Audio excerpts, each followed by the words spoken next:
बातों से हर आदमी के मन में बस गई बड़ा। जन्मदिन की बहुत बहुत बधाई गुजरे भैया। स्टार के माफिक ऐसे आप चमकते रहें, आपका जीवन मंगलमय हो। वाह, बहुत बढ़िया।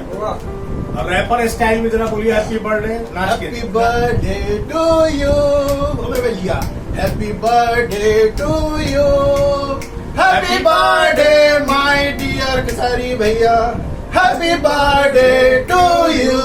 हर हर महादेव, हर महादेव।